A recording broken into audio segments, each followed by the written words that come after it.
Okay, well, welcome everybody. We're the Witzig family. We have a lot of history that we have shared in our community with all of you, and we're so blessed to be able to spend this time together with you tonight. As I thought about this presentation, I asked Jamie, how much time do you want us to spend? And she said, well, about maybe 45 minutes and then 15 minutes for question and answer. And I said, oh wow, we're going to have a time narrowing 84 years of history down into 45 minutes. So what we're going to try to do is just give you a quick overview timeline of the history of the store, and a few of our thoughts and a few photos that we have to share, and maybe some of those things will trigger questions in your minds that you'd like to ask. Jamie said that the library is open till 8, so it's got to be done by 8. If this goes that long, then we'll be done by 8 for sure. But at 7 o'clock, we'll make sure that any of you that need to leave can get up and leave. But meanwhile, we'd like to share some things with you. As we start, I'd like to have each of us introduce ourselves and tell you a little bit about the time that we spent working at Witzig's and what role we played in the store. So I'll start down on the end with Doug here. Good evening. My name is Doug Witzig. I'm the son of Gene and Mary Ann Witzig.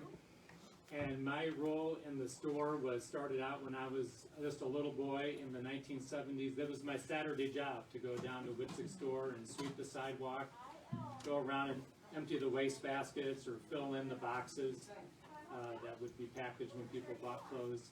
And then as I got into the high school years, I actually got to work on the selling floor. So I was in the men's sportswear department working with Scott.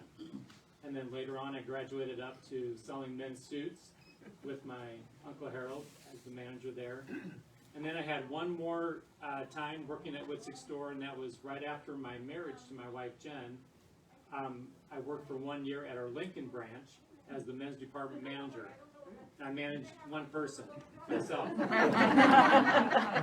Jen was finishing up at ISU, getting her student teaching done, and then we went on to the mission field after that. So about 1989, 1990 was my last time with the store. My name is Phil Witzig.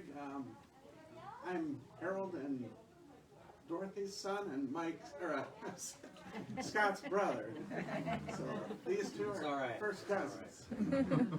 So a lot of us, you'll hear a lot of similar themes. We all started, as part-time kids, probably in junior high or something like he said, emptying waste baskets, doing different odd jobs. And then eventually, as in junior high, early high school, as what we called a 2-1. Now, has anybody ever worked at Witzig, by the way? There's a few.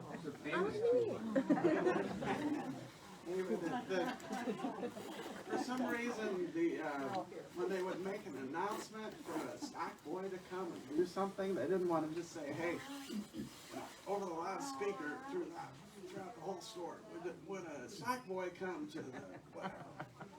So they used a code, and the code was 2-1, so we were affectionately called 2-1s. So I started as a 2-1, and then graduated to work in the floor in my sportswear, and then eventually suits, and then I went to college, and midway through college, my dad called me and said, would you consider coming back and managing being our shoe buyer? So I was almost done with my junior year, so I completed my junior year and came back, became a shoe buyer, and did that for 5 years. And then after that, I went into men's clothing and became a buyer for the men's clothing department. And eventually, at the very end, I was actually president of the store for 1 year. I made it to the top position. It was a last-ditch effort to save the store, but it didn't work too good. It was my last position in business.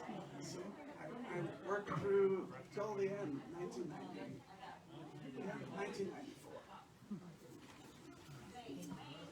Well, I am Mike Witzig, and I am the Witzig nobody knows. My father was the older brother to Gene and Harold Witzig, and I grew up in northern Minnesota.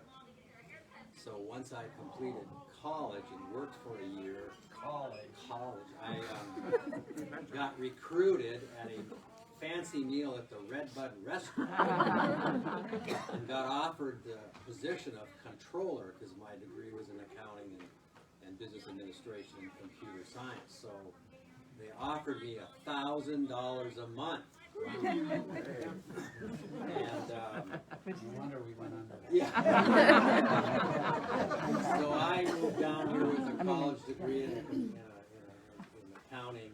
And I also swept floors and, no, not really. I worked in the office and learned and did the controllership, which was all the accounting work and all the things we needed to do down there. And when they were desperate, and it was really busy, I would go up on the sales floor and attempt to sell. So I spent 15 years there before I left the company, just shortly before Scott. So I'm Scott Witzig. Like these guys, I started as a young boy coming down to the store on Saturdays. The first job that I remember is dusting shoe boxes. And I don't think it was just a made-up thing. They really were dusty. You had to go down in the basement and pull one box off the shelf at a time and wipe the dust off of it. I guess doors were left open more often, or they didn't have good filtration or whatever, but for some reason shoe boxes got dusty. So I went from that kind of a role to a 2-1. 2-1s learned how to haul large amounts of clothing, by grabbing big bundles of clothes, and we learned how to get all the hangers off at once and put them all back on at once. A lot of, important tricks that you need to learn as a 2-1. It takes a skill. It takes a skill, for sure. I spent some time working in the shoe department. I worked in Washington at the shoe store when we opened the shoe store in Washington. My oldest brother, Jeff, ran the shoe store in Washington, so I worked one whole summer driving the Washington Blacktop to work there. I had a real interest in marketing and graphic design, and so when I went to school, to college, I took a double major, which I wasn't, so my double major was graphic design and business administration. I went to ICC for 2 years, and then I commuted 1 full year to ISU, and then I got married to my wife Darcy, who is sitting here, and I worked full time as I tried to finish up with night school that last year at ISU. So Mike and I commuted for a couple of years to ISU on I-74 every 3 times a week or whatever. Mike was getting his master's in business administration, and I was trying to just get my basic business administration degree.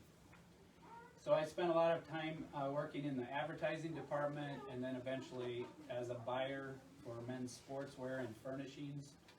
So that's all your dress shirts, sport shirts, trousers, all the belts and socks and all that. So, it was, for all of us, just a wonderful thing to work in a family business like that. we love the work. I thought I was going to be there for my whole career, and God had other plans for all of us, but it all worked out in the end. I want to also to introduce some other people that are in the audience that are family members.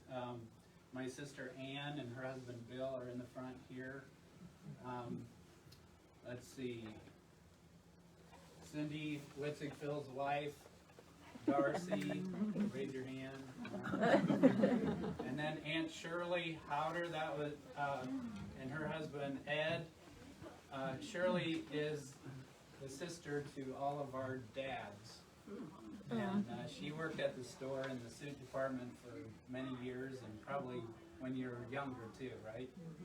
Spent a lot of time. I dusted shoe boxes too. You dusted shoe boxes.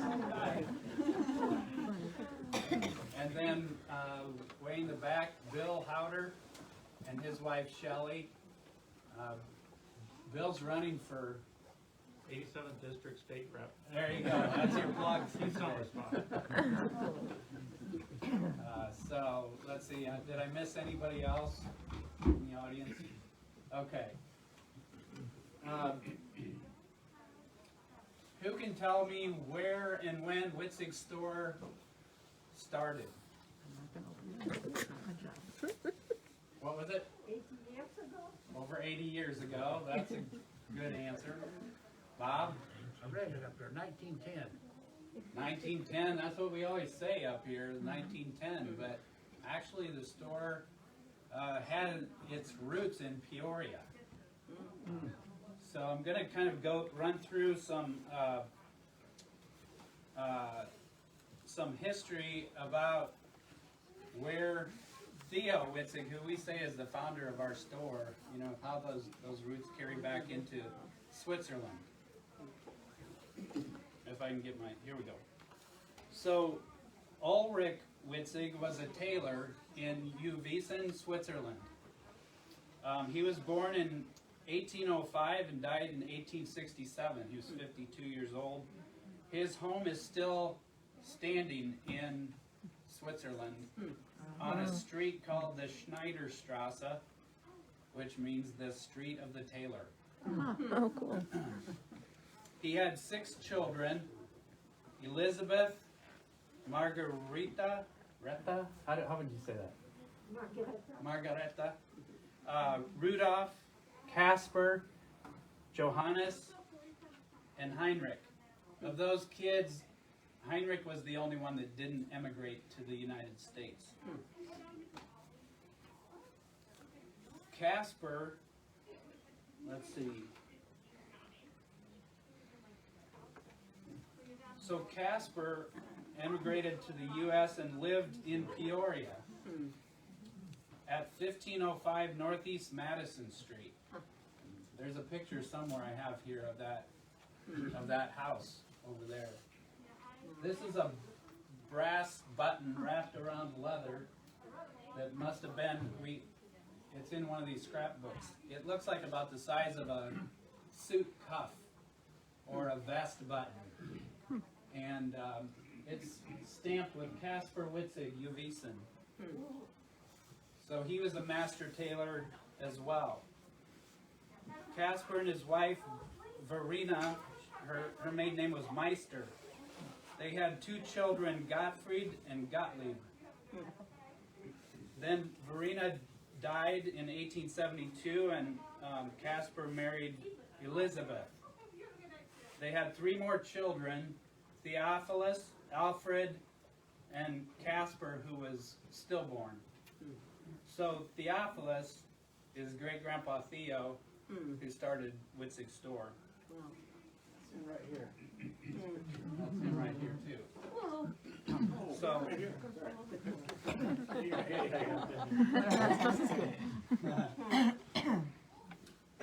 Theo married Mary Smith, and they had 5 children. They lived here in Morton on Main Street in the house that, where is she? Mary Lynn here, who is retired now from the library but was in charge of the history room. Now Jamie Buckman is the involved with the history room. But Mary and her husband lived in that, still live in that house on Main Street, where Theo and Mary lived. They had 5 children: Elmer, Olga, Irene, May, and Joseph. Joe was the superintendent of schools here in Morton. Elmer was the father, was our grandfather. Okay. And then Olga, her name was Prince. She married John Prince. And if you guys know, any of you know Don Prince, that's Jeweler. yeah. John was the jeweler, and Don Prince, that was his parents. Irene, not sure if I'm right on this. Was she married ever? Yeah. Okay. Irene Ogg. And she worked at Witzig's when I was a kid. I remember her. She was the only person that ever called my dad Harold Lee. Harold Lee. Harold Lee. So she worked there a long time. And then Aunt May, she didn't get married, right? She never married. And then Joe. So Theo, back to Theo. Theo and his brother Alfred started Witzig Brothers Fine Tailoring at 118 to 120 South Adams Street in Peoria. This is the top of a little calendar that says Witzig Brothers Fine Tailoring, 118 to 120 South Adams. I tried to look that up on Google Maps, and there's really just big commercial buildings. I don't know if they would have, those buildings would have been there at this time, but let's see.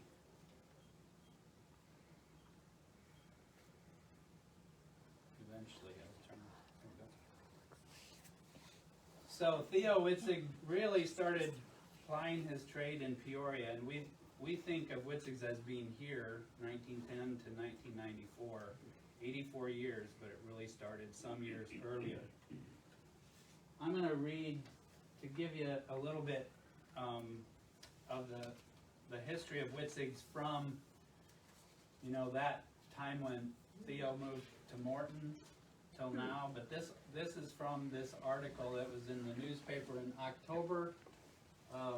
This was the front page of the news, October 1994. So that was the year that we closed. So this little article down here was Gene's open letter to the public about closing the store.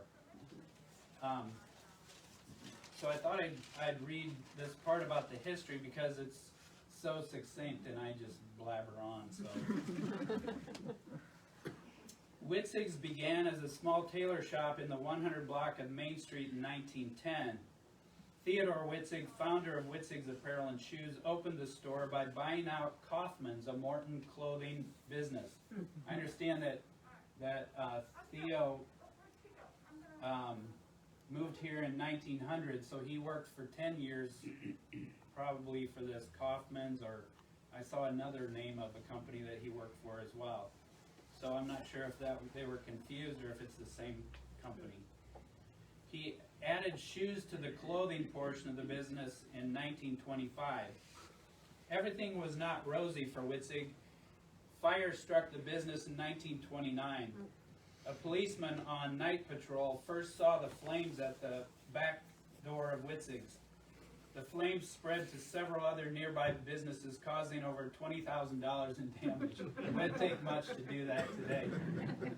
After renovating the store, Theodore and his son Elmer went into business together. Theodore, or Theo as he was called, was killed in a car accident in 1934. The story of that, they were in Cissna Park, Illinois, at someone else's funeral. And on the way home, they were killed he was killed in a car accident. In 1930, Elmer took the family business over at that time. In 1937, the store moved to 129 Main Street so the growing business could expand. At that location, the business added more room as the years went by. In 1958, a merger brought Harold Witzig, Gene Witzig and Lloyd Dominican as partners. Lloyd was doubly related through the Smith side, which was Theo's wife. She was a Smith. And through the Dominic side, which Grandma Witzig, Elmer's wife, was a Dominic. So he was important to get involved.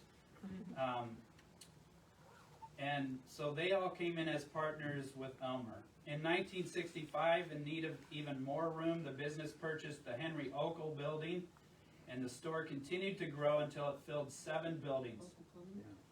Gene Witzig, upon Elmer's death in 1967, became chairman of the company. During Gene's tenure, the company expanded into stores in Peoria and Lincoln. But then it was also Bloomington Normal at the College Hills Mall in Washington. And Metro Center. And, yeah, and, well, this said Peoria, so. Oh, okay. But yeah, the Metro Center was the other.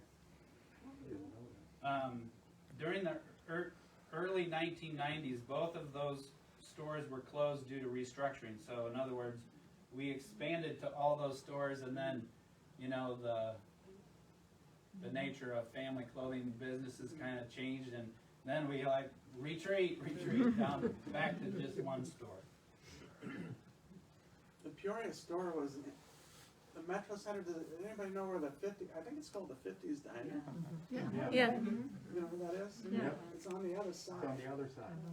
That's where we were. And I managed the store when we opened it for the first 2 years, I think. So I drove to Peoria.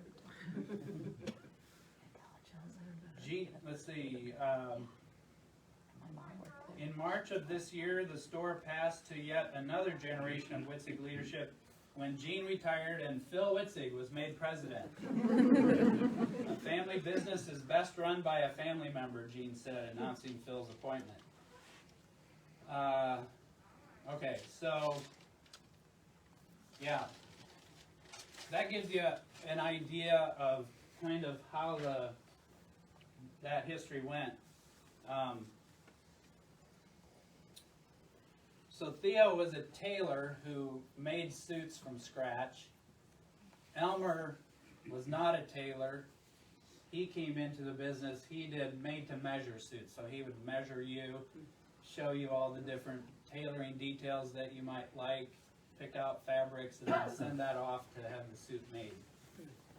And then Harold and Gene came into the business. They sold ready-to-made suits at that time, but they also, as it mentioned, bought a women's shop called the Smart Shop, and so they got into women's wear.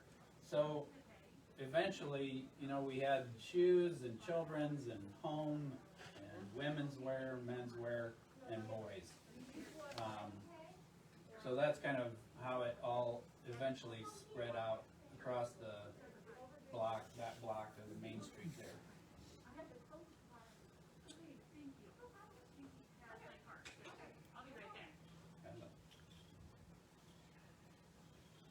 So each expansion, you know, really required a new product, required another building maybe connected until we had almost the whole block, and we always had to bust through the walls at the back of the building and toward the front sometimes, and in the basement and in the attic. So all those stores were connected by these catacombs kind of, and made it for an interesting looking department store. You know, it was kind of like a big department store, but it was unlike those because every department had its own building.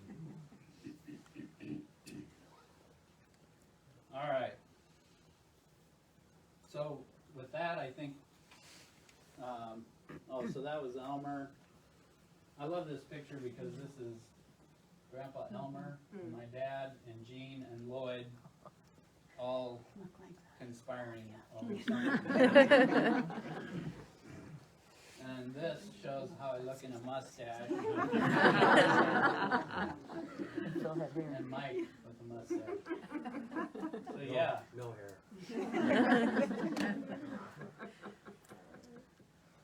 All right. I think I'm going to turn it over to Mike. Okay, I've been given the role of talking about my thoughts which you have to understand are my thoughts, each one of us could expand on any one of these, the impact on the community, the impact on employees, the impact of the store working on each of us, and of course how it's continued on since then. So I'm talking about what I feel, every one of us and all of you could also have important observations about the store and its impact in each one of these areas. So I'm just going to talk about the community first, and what I feel about what Witzig's did to impact the community. And the first thing I think of is downtown. We are trying to get our downtown revitalized even now. But we were the downtown, and there were other businesses that were in the downtown. The downtown was the core of our community, and we were part of the downtown, and it was really, really important to be part of that. And as we expanded, we became the core, really, of the downtown, a whole block, so to speak. And that impact had a lot on our community about it being a place to come. It was the center of town. We had activities. We were open on Friday nights. We had things going on all the time. So it really was an impact as far as developing and supporting a downtown, which was vital back in those days before everything went into the suburbs and went into malls. The next thing I felt about that, it was really provided a place for people to buy clothes without having to go somewhere else. Stay local, buy local. And that was pretty important, I think, for all of us to be part of that. We started in the history of the company as church clothes and work clothes. That's how it started. And we continue to expand on that. Work clothes, women's clothes, other things. And it really was a place for people to buy their clothes. And we provided an outlet for that.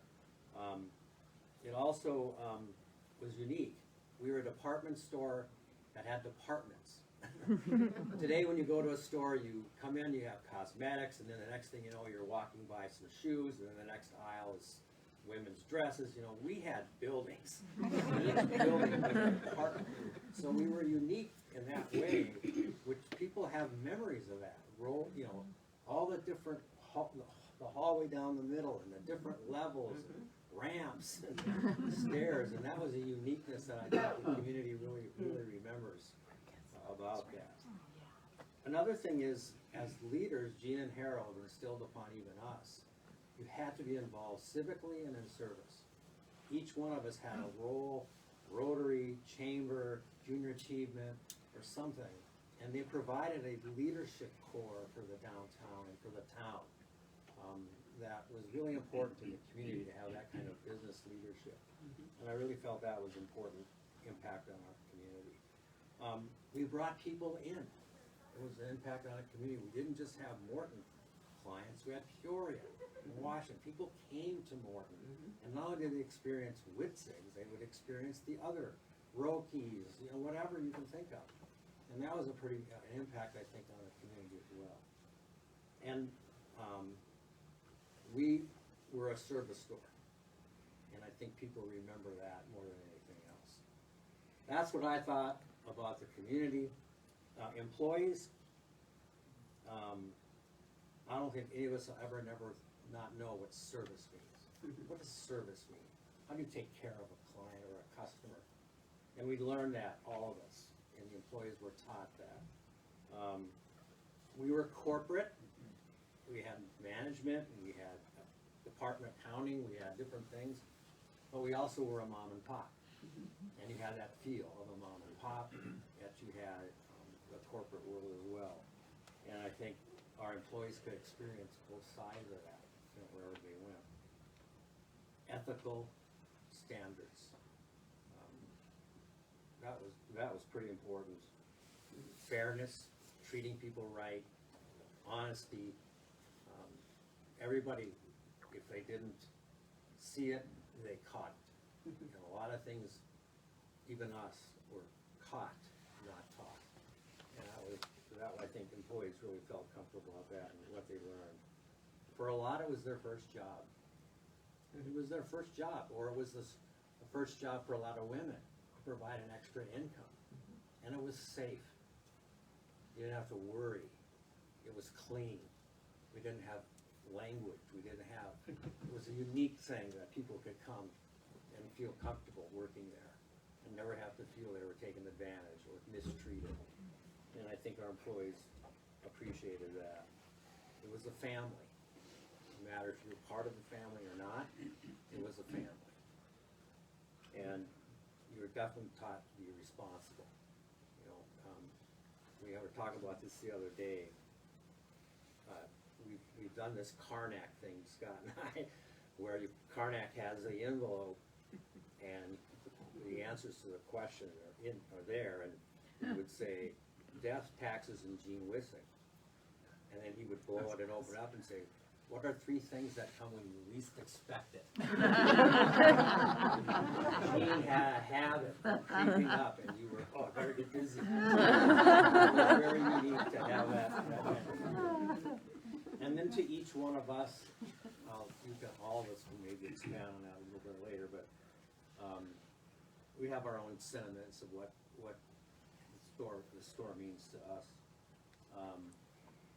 A lot of things were, as I said, were caught and not taught, but the Christian principle, the moral values were very, very dominant, even though they weren't splashed all over. They were there, and you don't forget that. We weren't ashamed of it. That was unique. Gene was never ashamed of it. Harold was never ashamed of it, and I think that was pretty unique. Hard work. We all knew what hard work was. The other thing was our name was on the building, and we had a responsibility to live up to, and you don't forget that. And most importantly, it was a springboard for each one of us in our future career. How we learned things that we've never forgotten working at that store, and how we could apply those things to our careers today. And so I just felt those were some of the things, the ongoing 27 years later, countless times, oh, I wish you were still open, you know, or something like that. Or we run into somebody that worked there, and they'll tell us the stories. And so it's just a sense of pride that it meant something. So that's my list.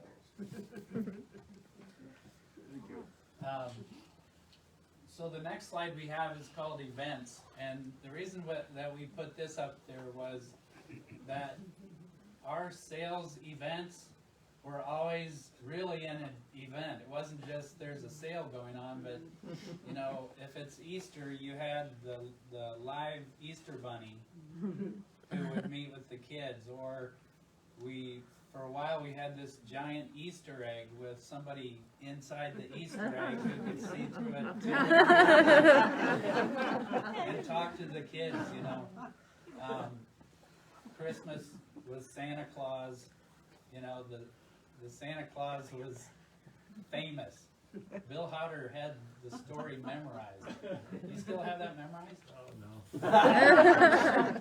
I wish you could do it. But yeah, our Santa Claus would tell the same story to every kid that came and sat on his lap, no matter what. The line could be a mile long. Didn't matter to him. He wasn't going to shorten the story for any one kid. He got the whole story about, you know, the Star of Bethlehem and how that came down. Just amazing how he would do that. I said some of these other guys might have some other memories about events that we had. Anyone? Easter, we had live animals, Oh, that's right. and they annoyed you all day long. Who was it that said it's me or the lamb? The lamb kept you know, what do you call it? Bleeding. Bleeding. On and on. And one of our department managers of the children's department came down the steps to Gene's office and said, "It's me or the lamb. What are we supposed to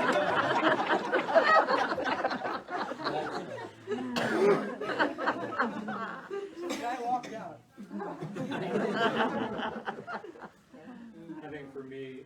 Christmas makes me miss the store the most.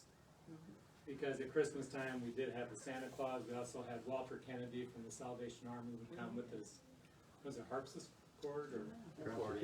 Accordion, and walk through the store up and down the hallways and the departments singing Christmas carols, and it just was one of those times that really was community. And for me, coming back from college and working there over Christmas break, it wasn't work, it was reunion. I got to see my cousins, my uncles, my Aunt Shirley, and many from the community and our churches would come in, and it's time to catch up, and I think we sold a lot of clothes, but, but I did talk a lot just to catch up with people, and it was a very special time of the year. Walter Kennedy, he would sing Silver Bells, it's Christmas time at Witzig. He had a real strong, what was it, Scottish accent? It's Christmas time. Witzig. How many remember Sidewalk Days? So do we.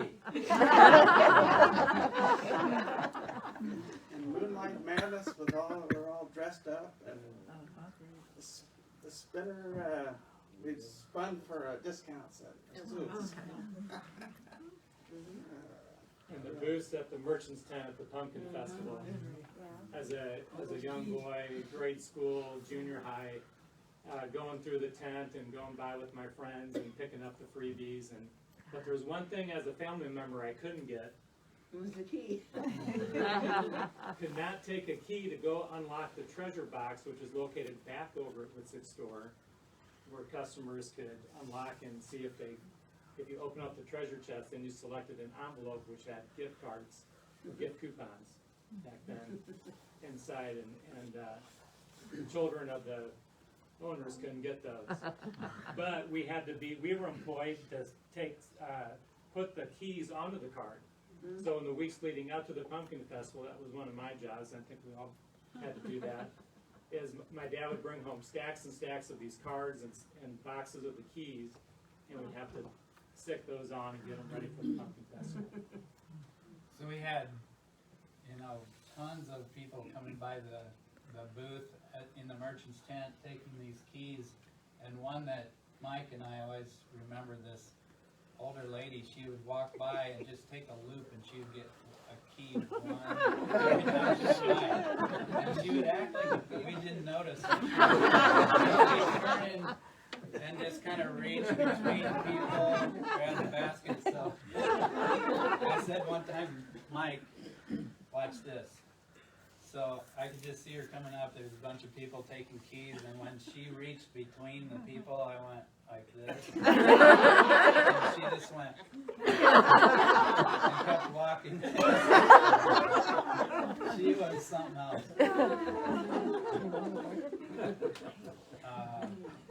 Yeah, so, oh man, we could go on and on about some of the sidewalk sales and all that. I thought I'd run through some photos that we scanned. I mean, there's just tons of them, but I'll just do a few. This is the original Theodore Witzig clothing. This would be the, well, it was Binkley Jewelers, now it's Decorating Den, I think. But I think that's what that building is there. $2 hats. Try our $2 hats. Oops.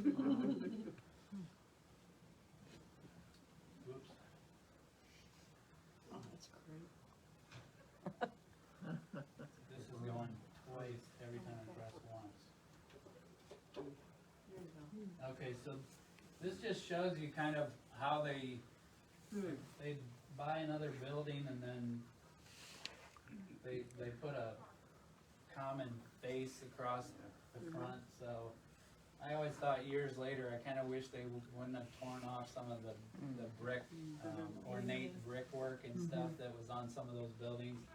But it just shows you kind of how they did that, and then they had to find a way to break through the wall to the other building, and if there was a gap, I remember one of the buildings had a stairway across with just open down to the drop ceiling in the building.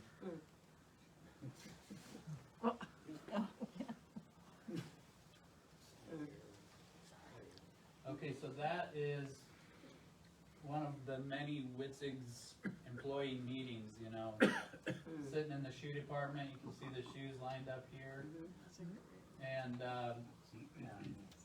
you know, there's Tony Kobolansky, the tailor, from the Ukraine. Yeah, I remember too. Uncle Gene. Okay.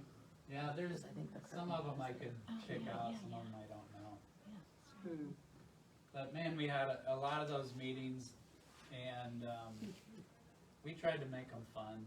You know, sometimes we do goofy things. This is at the Pumpkin Festival. And probably one of our most successful things that we ever did at the Pumpkin Festival was the live mannequin.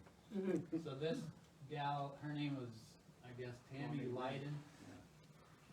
And she could stand rock still and not blink and just stand like a mannequin, and then people would be looking at her for a while, and then she would just like a robot move into a different position and move her head to a different spot. She could look straight into your eye, and she oftentimes, with men, she would like shuffle over toward them and then stand there and look right in their eyes, and then she would wink at them.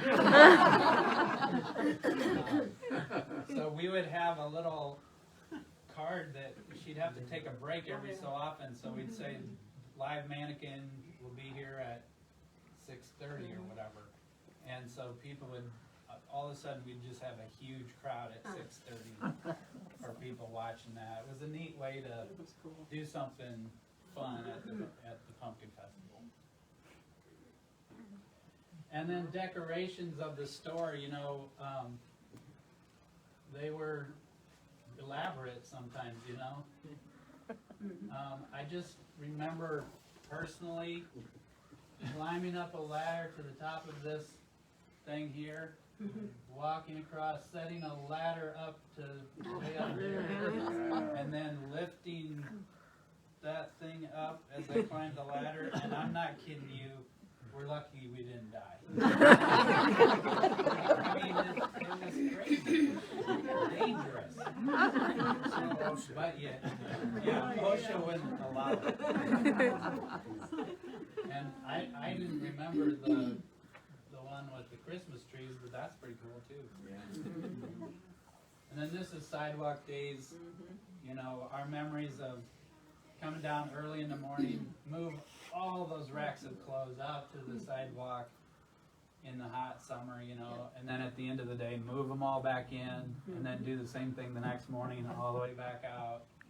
And it seemed like the clothes didn't go down at all. And I remember old Mr. Yorty, Clarence Yorty, would pull his Cadillac up to the thing at the last hour of the last day of Sidewalk Sale, and he would just start loading clothes in his car, and then just write a big check for it and take them over to Southside Mission or something. Which was a neat thing for somebody to do, and it helped us out a lot, because he wasn't being picky, you know, just loaded up as much as I could put in the car.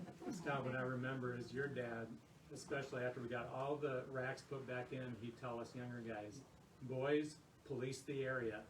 And we had to walk up and down the sidewalk picking up all the little tags that had fallen. Back in the day, I remember lots of cigarette butts. But we were responsible to clean that sidewalk and the curb after each day. Speaking of cigarette butts, I remember looking out, I was a 2-1, so I'm responsible for picking up garbage and clean. I look out the back door, I saw a guy that was parked in the 3-stall lot right behind the building. Took his ashtray from his car, dumped it out on the parking lot, and got in and left, and man, did I want to go tell him. Because I'm like, who's supposed to pick that up for you? It's me. This is an old advertisement. If you look through those books, you'll see a bunch of this kind of stuff, but this is a 69-cent day Saturday. So things that boys' sweaters, slip over, coat styles with collars, 69 cents. Women's $2.50 colored kid leather boudoir slippers, $1.69. Oh. Men's new fancy socks, 4 pairs for 69 cents. I think 4 pair now is like $18. A lot of neat things there. Every day is value day at this busy store. Just want to make sure you know it's busy. You can almost hardly take one more customer. So, yeah, there's some neat little stories there. This is a great picture. This is Grandpa Elmer and his brother Joe. And I don't know, just the look on their faces of some of these people. These great hats they're wearing. It's awesome. There's a big difference between ordinary work club shoes and Wolverines, that's for sure. And then, you know, we had a lot of great employees. One of them was Herman Weinicker. He worked for great-grandpa Theo when he was a kid, sweeping floors at the store. And then he had a full career at Morton Buildings. I forget if you read it, it might have been like 40 years or something that he worked there. And then when he retired there, he came back and worked at the store again for I don't know how many years. But he was great. He was so fun to work with. Such a kind, gentle man. And he could sell a lot of things. Just, did you work with him, Aunt Shirley? Yeah, just wonderful. Aunt Shirley could sell anything too, man. I better, I'd be in trouble. Yeah. He couldn't ring it He up. couldn't ring it up. Yeah, he didn't know how to run the register. We had we called it Winnickeritis. We didn't know how to ring it up. That was Winnickeritis. Phil, Oh, Waynesville. where are we at? Okay. So, all of you know that probably during the 1980s, the major recession hit. And also another big thing in central Illinois. By the way, I have a voice problem, so I'm doing my best to overcome it. But in the early 1980s was the longest UAW strike in history. And so a lot of things hit the United States and Central Illinois, specifically in the early 80s. And I remember my father saying, somewhere in the early 80s was the first time they actually ever, if I'm correct, he said it's the first time we ever lost money. Now, it could be that, you know, they didn't make much money, a lot of it. I mean, the clothing business was not, and we grew up in a small house with 6 kids, so it was not a huge money-making thing. Even despite the kids that at school would see me and say, "Your daddy must be rich because he owns Witzigs." We had that all the time. And I'm like, I don't know where the money is. But anyway, Dad would say they did all right. They raised 6 kids, and God was good. But during the early 80s, things really hit the fan, and they lost money for the first time, and it was a real shocker. And through the early, about a 10-year period during the 80s, things really started to get very difficult. And what happened is, if you ever been to business school, they teach you how to grow, but they don't teach you how to retract. And so when I came to work full-time in 1985 after graduating from college, we were already in the midst of a downturn. And for my entire career after that, it was kind of a long, slow struggle. We had a year of down, and it would be very disappointing. And Dad would be, I just remember so many times coming home to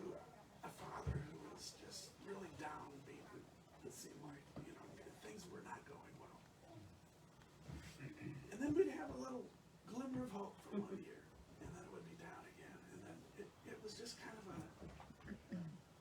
a long, slow downturn, which seemed to be indicative of a lot of businesses like ours around the country.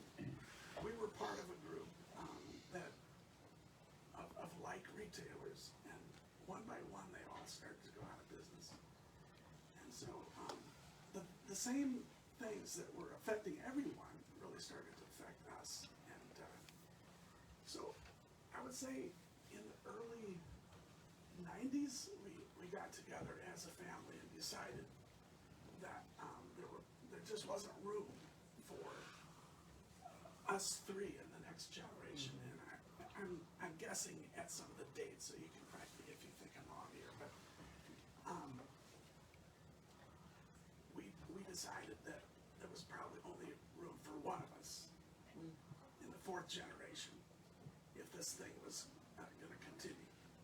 And so we got together and we decided, hey, we'll each go and look for other work, seek God's direction, and just see what would happen. And Scott found a job at the Chamber of Commerce, and he decided to take that. We had an uncle who sold New York life insurance for many, many years, was very successful.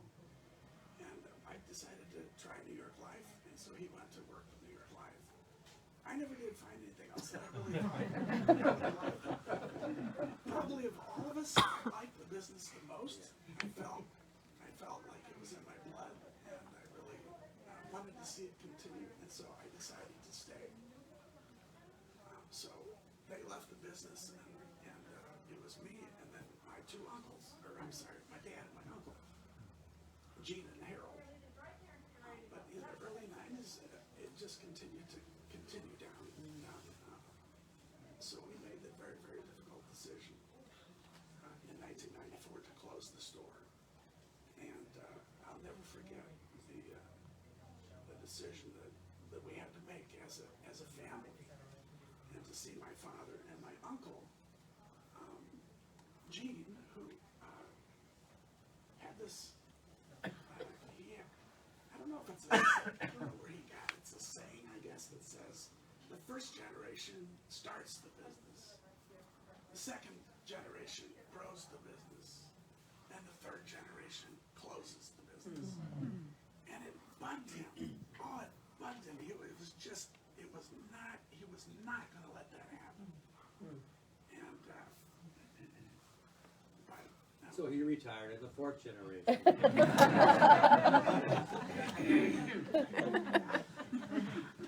essentially, when we decided to make that fateful decision to close the store, it was a terrible thing on our family. And we really, it was like, how can we do this to the community? How can we do it? Four generations. It was almost inconceivable to think that we would close such a legacy. And we often wondered what would happen, but we did make the decision, and it's really amazing how God works. We all, we look back, it's almost like another life ago.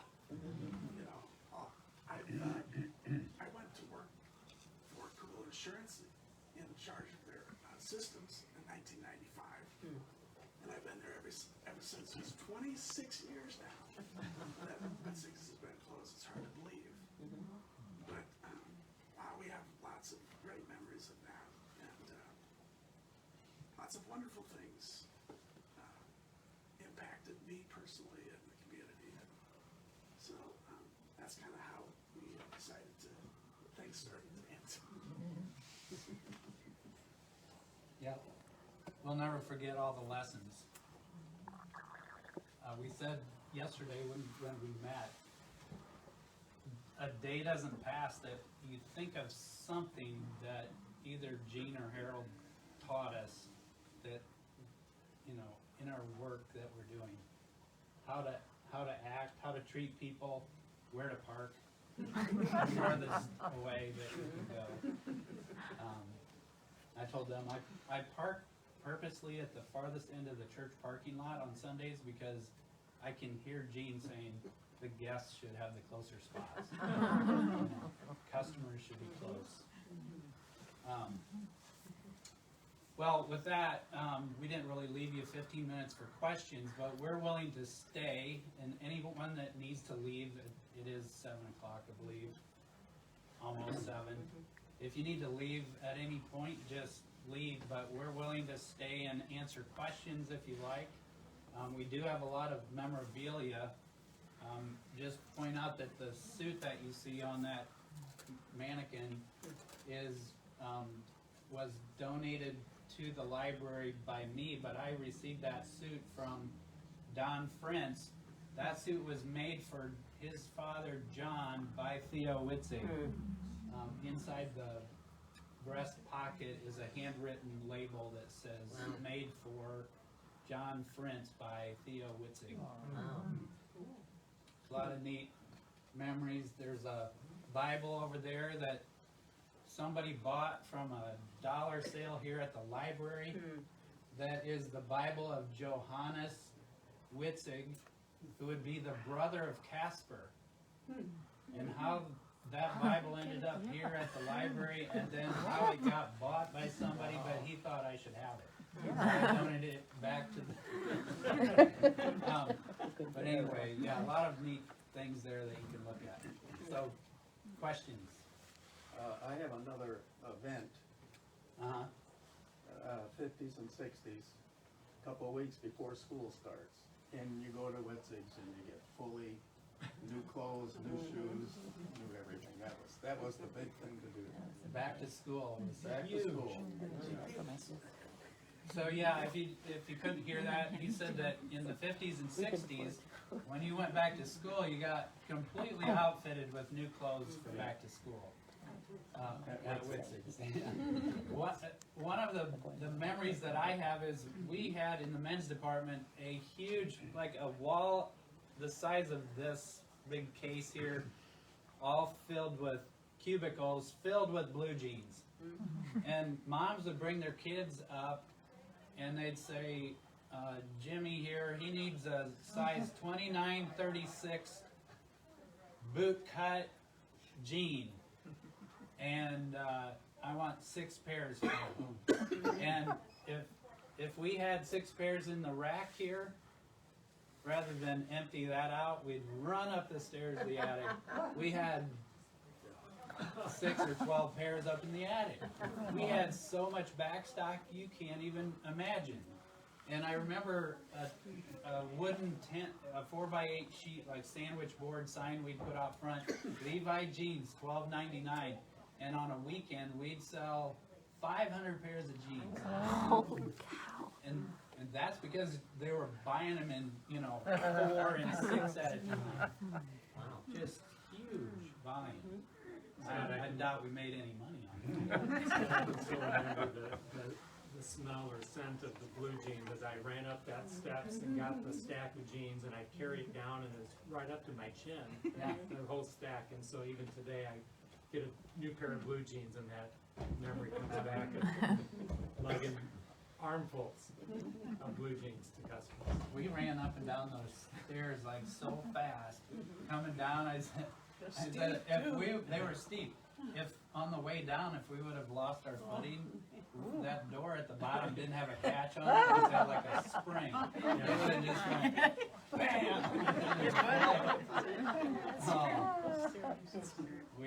We ran a lot.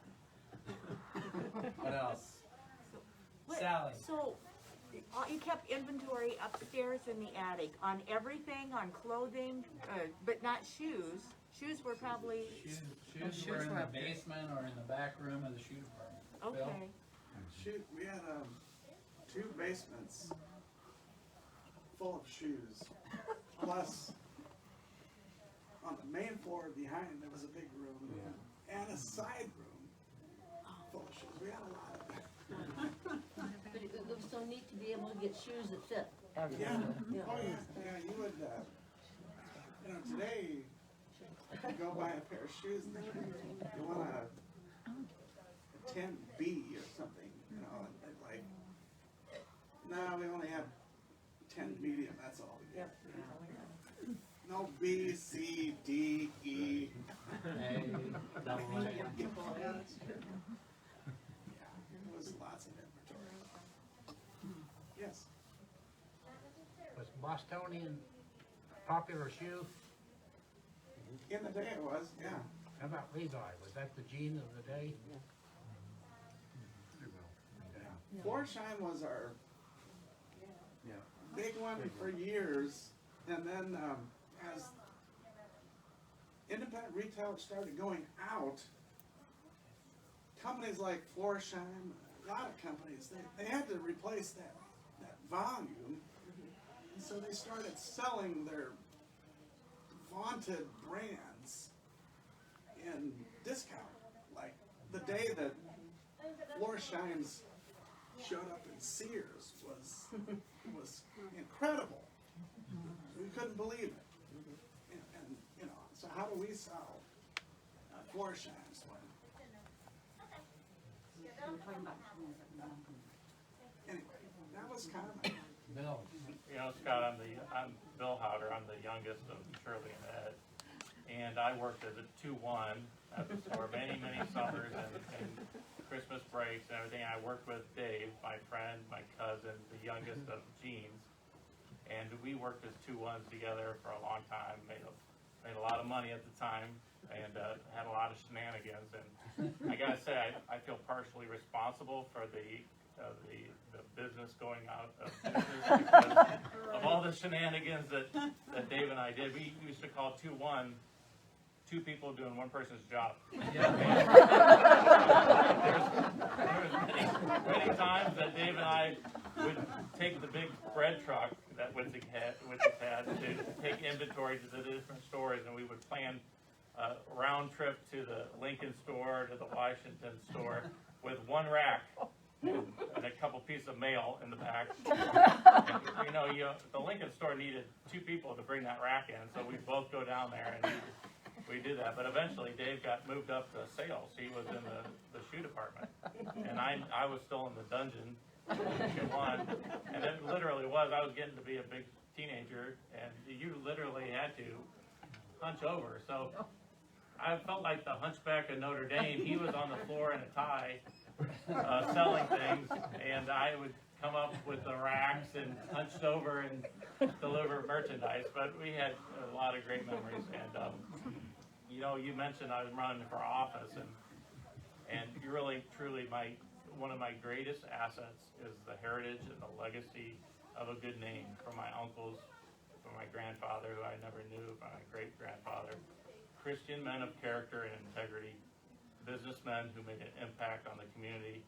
And, you know, I just am a beneficiary of the Howder, the Witzig name, and it is a huge, huge asset to me. And I've always been proud of, you know, being a part of the Witzig store and what they did in the community of Morton. Thanks, Bill. Yeah, shenanigans were a big part of our upbringing, that's for sure. Boy, we could go into some stories there. Oh, Uncle Ed. My claim to fame is I married the boss's daughter. Yeah. And we were kind of in love when I was working at the store.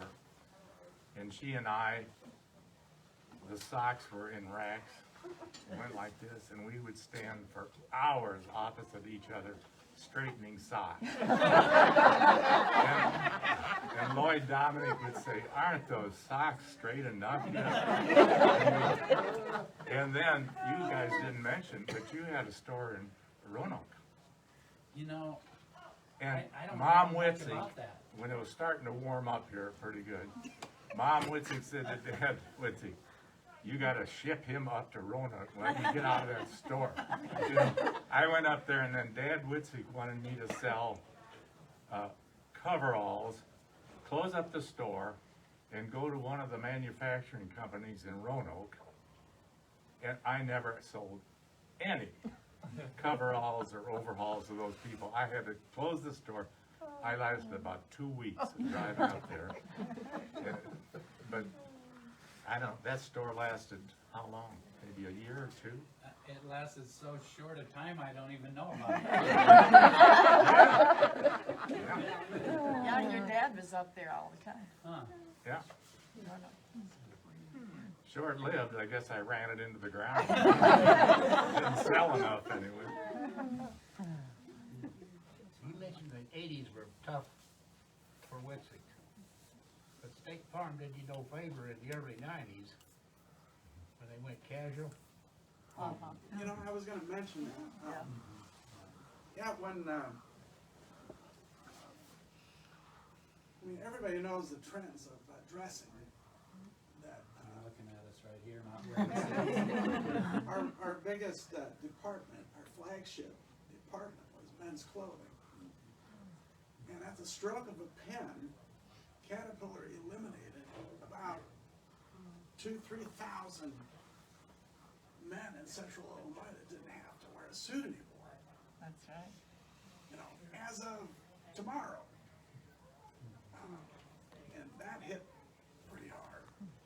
Plus, the general trend of businesses going to business casual, Friday casual, everyday casual, you know, things like that. Yeah, So, when Casual Friday came along, that was really just, they usually would say, if you want to dress casual on Friday, you give $5 to some charity or whatever. Then they eliminate that, you don't have to pay, you can just be casual on Friday. Then it was like Casual Friday, Casual Monday. You know, eventually, it just kept, every time we'd hear that, we're like, no, that's it. You know, because you can't replace the volume of business that you had with a suit, shirts, ties, all the gear that you buy with a suit. And then people would say, well, you get to sell them some new casual clothes. Yeah, but they don't add up, you know, the dollars don't add up, so it was a big hit.